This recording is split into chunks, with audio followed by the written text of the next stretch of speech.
2024 চনত এইবাৰ উজনি অসমত আমি বিজেপিক চাফা কৰি দিছোঁ আৰু নামনি অসমতো বিজেপি আৰু গণপৰিষদক আমি সম্পূৰ্ণৰূপে পৰাজিত কৰিব পাৰিছোঁ। এইবাৰ লোকসভা নিৰ্বাচনত বিজেপি আৰু তেওঁলোকৰ মিত্ৰগোষ্ঠীবোৰে 5খন মানুহে আসন পায়।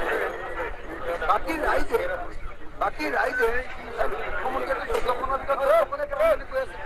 14খনৰ পাছত 13খন আহিল, 13খনৰ পাছত 12.5খন আহিল, 12.5খনৰ পাছত 11.5খন আহিলে। তেওঁলোকে ক'বই নোৱাৰা হৈ গ'ল কেইখনত জিকিল। সমগ্ৰ ভাৰততে বিজেপি হৈ আহি আছে। আপোনালোকক মই এটাই কথা ক'ব খুজিছোঁ যে অসমৰ মানুহে অসমৰ ৰাজনীতিক আৰু দাদাগিৰি গুণ্ডাগিৰিৰ বিজেপি আৰু হিমন্ত বিশ্ব শৰ্মা চৰকাৰখনে আমনি লগাই দিছে। বিজেপি চৰকাৰখনক গুণ্ডাগিৰি চৰকাৰ পৰিণত হৈছে, গুণ্ডাৰ চৰকাৰত পৰিণত হৈছে। হিমন্ত বিশ্ব শৰ্মাই নিজে মাফিয়া গেঙৰ লিডাৰৰ নিচিনাকে কথা ক'বলৈ লৈছে। সেইকাৰণে অসমৰ ৰাইজে এইবাৰ বিদায় দিব খুজিছে।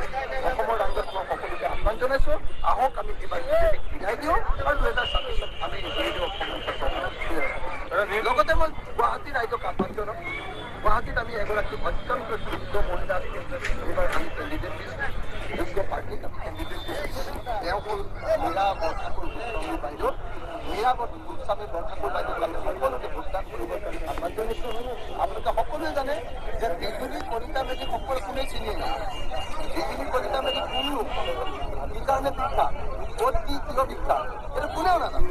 হঠাতে মাটি ফুটি এতিয়া বিজুলী কলিতা মেধি নামৰ এগৰাকী মহিলা। আমি বিজুলী ঢেৰেকনিৰ কথা শুনিছোঁ, কিন্তু বিজুলী কলিতা মেধিৰ নাম কেতিয়াও শুনা নাই। গতিকে বিজুলী কলিতা মেধিক নহয়, সকলোৱে মীৰা বৰঠাকুৰ বাইদেউ ভোট দিয়াই ভাল।